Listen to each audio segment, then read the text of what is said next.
Hello, welcome to another edition of Talking Sports and Fitness with Zeke. I'm Zeke, sometimes known as Mike Zielinski. I'm honored to have as my guest today Chris Emkey. Chris, welcome. Thank you. Before we converse with Chris, just a couple of reminders. Please like us on Facebook and please subscribe to the People Chronicles channel on YouTube. Chris, you are an athletic trainer, but but it's an interesting training. We'll get into that. You are a partner and director of training for an outfit called Etchfit. You train all kinds of elite athletes from the high school, academy, college, and professional level here and in Florida and elsewhere. And it's interesting because I heard of you because you and I, because of beating ourselves up over sports over the years, have the same arthritis doctor, because my knees and wrists have been beaten up over the years, who happens to be your brother. Yeah. And he recommended you. And I thought it was funny because he said, you have destroyed a couple body parts over the years with your heavy training, correct? Yes. Well, he would like me to donate my body when the time comes, so he can really research it heavily. So yeah. And I said to him, maybe I would have been better off just eating chips and sitting on the sofa. And he said, well, you'd be dead by a heart attack by now. Yeah. But anyway. You would hurt less, though. Yeah, that's true. Yeah. So just a little bit about your background. I know you play tennis, right? Yeah, tennis is the primary thing I've done. I started back in high school. Had the opportunity to attend Harry Hopman's International Tennis Academy, and between that and IMG, they're both the they're the elites. Yeah, so you were good. Well, I attended there. But those are the two world's, I guess, top academies for tennis, where a lot of the professionals trained, and a lot of the some of the world's best juniors trained as well. But it went down further. So. So it was at that time I really got to be around the world's best players, the world's best strength conditioning coaches, tennis coaches and players. And so after that point, attending college in Charleston. Cool. I got to play some Division I tennis and again was around some great players. Our schedule was we played all the top schools in the country, so got to be around again great coaching, great strength conditioning coaches and great players. And then after I had the opportunity to play on the satellite tour, professionally for a while, and again, be around some of the best. So you traveled across the country and possibly internationally? Yeah. Well, no, the furthest I went was Hawaii. That's not bad, man. No. The reason being is a lot of the tournaments overseas. People will go to those to help their rankings, but they do it because they're a lot less attended, where the stronger events are in the U.S. actually. Okay. The strongest ones are in the U.S., Florida, California. Oh, that would make sense. Yeah. Even though with American tennis, we're not producing the great tennis players internationally on that level that other countries, but even with that, it's still better here in the States at that level. It was then. It's probably changed a It little was bit, then, and a lot more foreign people like to come here to play anyway. It's an opportunity to come here and play.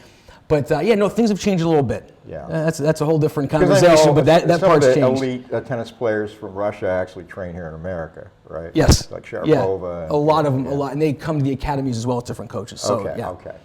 Yeah. So all right. So I digressed you a little bit. So where did you go from there? Then? So from there, when I was done playing on the satellite tour, I did a couple things, but then we got into our family had purchased Westside Tennis Club in Sinking Spring. Oh, I didn't know you were part of that. Yeah. No, my father helped us get that going, and the family was a family business. For about 11 years we had that, and we had an opportunity to sell it. Someone approached us, and the YMCA, and so we sold Miss It, but it gave me an opportunity to do something I've always wanted to do, and that is another thing I've always wanted to do. So it let me get into strength and conditioning of athletes. So you weren't really doing that all those years at Westside. You were basically tennis centric. Well, no, it was fitness centric, and we had physical therapy. So we had everything. So it became more about managing the business and managing people, more than I had to pull away from a lot of the hands-on. We did bring in the Parisi Speed School. Last couple years I was there, we brought that in, so I got to get a little more involved. Yeah.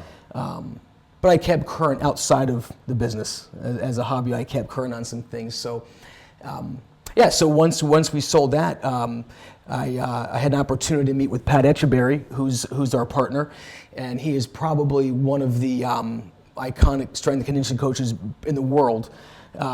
We actually was the first strength and conditioning coach in the country. at Kentucky. Really? Yeah, he was the first full-time strength and conditioning coach. And so I had the opportunity to meet with him, and we hit it off right away and kind of almost partnered up with the Jersey handshake at that point before it was formal. And so we've done a lot of training of pro athletes together and athletes all the way down the chain. We spent a lot of time doing that, and then we decided to form. So he still does some things, I still do some things, but then we formed a partnership, which is Etchfit.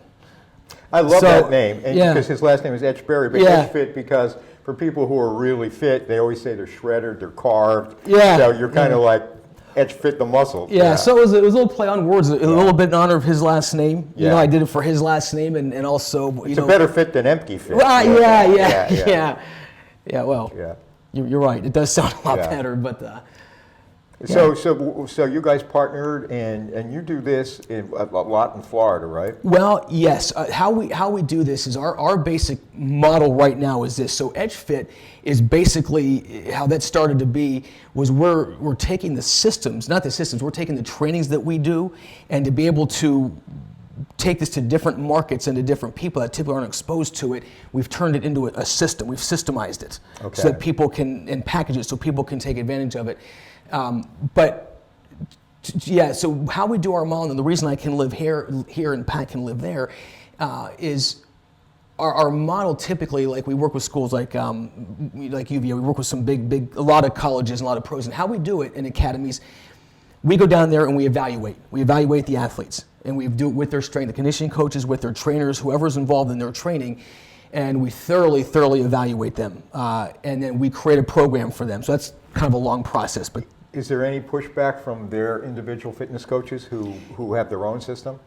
Or they're already bought into it? Typically, if they are calling us, they know what they want. Okay. Right, they know what they want. The ones that don't call you are the ones that don't even want to entertain it. Very, very infrequently will somebody above a strength and conditioning coach recommend it and kind of enforce it, but it usually ends up good though, at the end. But that's less than frequent. So you're working with elite athletes, so to speak, from the amateur to the professional level. Yeah, absolutely. Absolutely. And that's in Florida. And I know you were at Gold's Gym here for a while. Anything else besides Florida? Or are you primarily doing it in Florida? No, we do a lot. We're in Boston as well. We're several places, but we're in Boston. We work with colleges and athletes. As a matter of fact, just started with a woman on opposite of the spectrum here. Started with a woman named Dorcas who is 74, 76. She's number 2 in the United States, and she's, I think, number 3 in the world. In what? In tennis, I'm sorry. Really? In tennis. And so she brought us she brought me in and called me and said, I want to be number 1 in the world. I've lost this lady several times. And it's a big honor at that age to do that, and they play quite hard. So we have anywhere from professionals to what she will call herself a professional, and the way she's competing. So our job is to get her to be number 1 in the world. You love this. I can tell. I mean, just the excitement and exuberance is exuding from you. Yeah. Oh yeah. No, that's fun to partner with them and do that. Absolutely.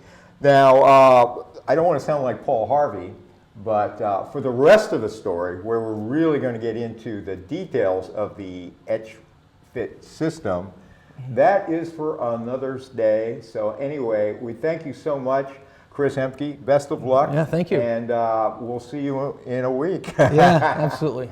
Thank you. All right, and for now, please watch the People Chronicles on thepeoplechronicles.com. And again, like us on Facebook and subscribe to the People Chronicles YouTube channel as well. Take care.